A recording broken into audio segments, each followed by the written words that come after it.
the fact that she's biracial is really important to me. I mean, you know, I'm of Nigerian and French-Canadian background, and so I connected with this, and I'm really excited for, you know, kind of think about the cool little mixed babies that are going to be running around.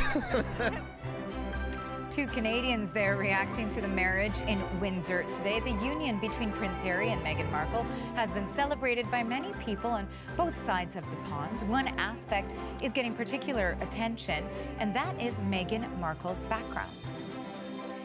Now, it's been noted that Markle has a black mother and a white father. She is the first person of mixed race to be married into the British royal family. And many parts of the ceremony certainly reflected that today. But this is an important step in race relations in Britain and abroad. That's the question.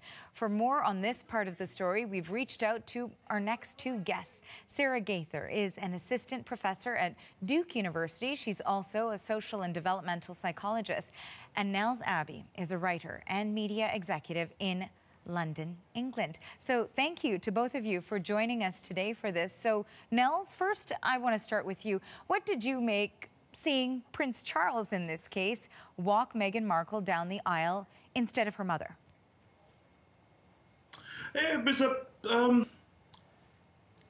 on one hand, you could say it came from a good place, but I think it would have been much more befitting and much more of a statement for her beautiful, very, very earthly-looking Erykah Badu-style mother to walk her down the aisle. I think the contrast or the modernizing impact on the royal family and the image of the royal family that could have would have been vast. Not just that too, it's that element of actually an embracing of blackness, of Africanness, of diversity that I think would have been a lot more profound had her mother walked her down the aisle. But again, it's symbolic. As opposed to substantive, but it's the whole day symbolic in that regard. But it's either way, it's a beautiful thing. I think it's very nice that Prince Charles walked down the aisle. It would have been better had her mother have done it, but breaking with traditions is a slow process, I suppose.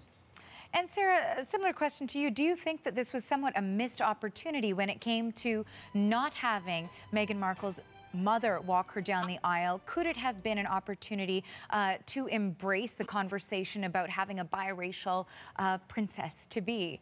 Would that have been an opportunity the royals could have taken here? Yeah, I think it would have been a nice statement. I think the wedding overall had a number of opportunities throughout it, which I really did appreciate, highlighting different gospel choirs and the sermons that were provided during the wedding. I think you've got some of that balance there, but it would have been a very unique statement, particularly for the mixed race and interracial marriage communities across the world, to have this symbolic person walking her down the aisle, this symbol of diversifying the British royal line. Now, Nels, we'll go back to you. Just in a general sense, the significance of this wedding, there has been so much commentary about it and a lot of discussion as well. So what do you make of the significance of actually having a biracial bride here? I think it's an amazing thing. I think it's a beautiful, beautiful situation. I think, look, she's a biracial or a black lady, depending on how you define such things or where you are in the world, coming into the royal family, which I think is undeniably, breathtakingly beautiful and a great moment for our country, a great moment for Great Britain and the royal family and everything else. With that said, I must say that the race element is very, very important. But as the father of a child, of a black or African or mixed race child, born to a white mother, I must say that I'm a little bit more impressed with Meghan Markle on the day before May the 19th, as opposed to May the 19th, Princess Meghan Markle, Princess Meghan Windsor, as she would probably be now known, or Duchess of Sussex. Meghan Markle was a young lady who picked herself up and really went into the world and really showed that she was a strong person, built a career from scratch, and made it to the elite of Hollywood. I think that's a really, really phenomenal thing. I think that's something that's being missed over here too, because Meghan Markle, as opposed to just being it's an achievement for her to get into the royal family as a biracial or mixed race lady or black lady, but at the same time too, the bigger achievement is that she's really and truly picked herself up from scratch, made herself really and truly something, a self-made lady in Hollywood, in one of the most world, and from there she's gone on to the royal family. I don't think that today makes Meghan Markle. I think today makes the royal family. And to be very clear on that, I don't think the royal family has really made Meghan Markle. I think Meghan Markle has made the royal family something better today. And now, Sarah, I want to go to you on this. Certainly, we've heard a lot about how this is seen to be a new royal couple, a couple that is sort of turning a chapter on the royal family, modernizing it, bringing in certainly this aspect of an American Hollywood actress, but also a biracial woman. And a lot of people are talking about the symbolism, but we should also make mention of how all-encompassing they tried to make the ceremony. The guest list was part of that, but also having an address done by this American bishop. And we know, for example, that during that address, while he was speaking, he in fact quoted Martin Luther King Jr. And let's quickly play that clip. The late Dr. Martin Luther King once said, and I quote, "We must discover the power of love, the redemptive power of love. And when we do that, we will make of this old world a new world. For love is the only way." And we saw members of the King family also react to that online after that happened during the wedding. So, Sarah, what was your reaction to that? How significant was that? I thought it was a really nice touch for the wedding ceremony in order to bring in some of the American historical legacies linked to slavery, linked to what it means to be a person of color or to be someone who is Black in America. Meghan Markle represents not only the biracial community, as someone myself, I am also biracial, but she represents a lot of some of the Black experiences that people face in our country. And so I think it was a nice reminder and a very powerful speech that was really incredibly delivered to show the British royal line and the world that was watching all over this morning how fused this relationship really will be. It really is modernizing it. It's merging two senses of history, both British history and American history. And so for me, I thought it was an absolutely perfect touch for the wedding. And Nels, I wanted to ask you also in regards to reaction to this. Yes, sir. Sure, go ahead. So I think that, well, there's a couple of things about it. The optics of an American pastor in all of his pomp and everything else, and is speaking in that undeniable African-American tone and with the excitement and the performance of Blackness that accompanies it in a royal wedding was beautiful to see, was amazing to see, was really, really something. And I think for most people, most Black and mixed race people within Britain and further beyond, when I say it was something that was really, really comforting, really good to see. And his sermon was absolutely amazing. With that said, I must say, quoting Martin Luther King in 2018 is hardly a revolutionary act. Donald Trump himself does it. In fact, it's often a pacifying act. But I would say that nevertheless, him quoting Martin Luther King, him referencing slavery at the pinnacle, at a wedding for the pinnacle institution that helped industrialize the concept that, when you really think of it, Meghan Markle as a person, as a concept even, would not exist if it wasn't for the industrialization of slavery that was actually conducted by the British. Meghan Markle's ancestors were transported to America on the bottom of British ships.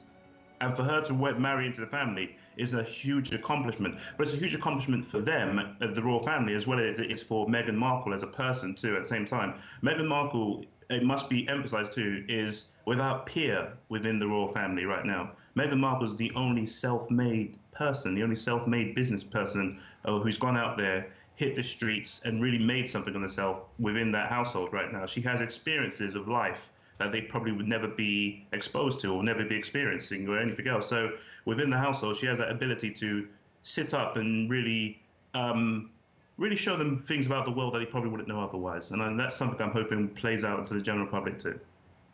And now, Sarah, I'm going to ask both you and Nels the same question. We'll start with Sarah and then we'll go to Nels to wrap this up. I wanted to ask you, some people are calling this wedding and the welcoming of Meghan Markle into the royal family Britain's Obama moment. Would you agree with that statement? Why not? I think a lot of people are equating her. I mean, they're both biracial, so I always viewed former President Barack Obama as the first biracial president of the United States, as someone who is also mixed race. So I think a lot of people are equating her in the same way. She's taking on this position of power within their equivalency of power in Britain. She's also biracial herself. She's changing the color of that lineage. And I think we are going to see some of the similar discussions we saw after former President Barack Obama took office, and that people are going to assume we are in a post-racial society, right? This is going to be used as a symbol that perhaps we've made more progress than we actually have. And so I do think some of those similarities are going to surface again here, just like we saw during his presidency. But what I think for me personally is different in this situation is Meghan Markle is a much more strongly and more positively identified mixed race person. And so for me, she's always been this symbolic figure. Even her character on Suits in the United States, they created a biracial character for her because of her biracial existence. And so I do hope that her moving into this position in the royal family will actually spark needed acknowledgement for the mixed race and biracial communities around the world. And Nels? I think from an Obama perspective, given the Obama comparisons, if you want to call this Britain's Obama moment, I would describe it as a micro-Obama moment. So whatever Obama's votes tally was, put the number 1 on top of it and divide the 2, and that's what you've got. So it's a fraction of a fraction of a fraction of a fraction of Obama moment, 0.00007%, a micro Obama moment. I think it's in some degree, from a British perspective, and perhaps from an American perspective, in light of the Obama experiences, I don't think the naivete of expecting things to change wholesale as a result of one brown face or black face, however you wish to describe it, going into a high place, is going to really change much. I don't really think we would be as naive as we were last time around, given that it didn't change much last time around, and also too, given that this is a symbolic position as opposed to a one of authority and one of real power. Her job now is to influence society where she can via soft power and everything else, but not really. She doesn't have the hard power of a Barack Obama. But with that said, at the same time, I think from an ethnicity perspective, I think she'll probably do more for the fashion industry. The fashion industry will benefit more from Meghan Markle's experience than perhaps most black communities within the entire world. And with that said, this is my last point. I'd like to just say a huge happy 93rd birthday to Malcolm X. Well, we thank you both. We are sadly out of time, but both Nels and Sarah, thank you for joining us. Sarah Gaither is an assistant professor at Duke University, and Nels Abbey is a writer and media executive in London, England. Thank you. Thank you.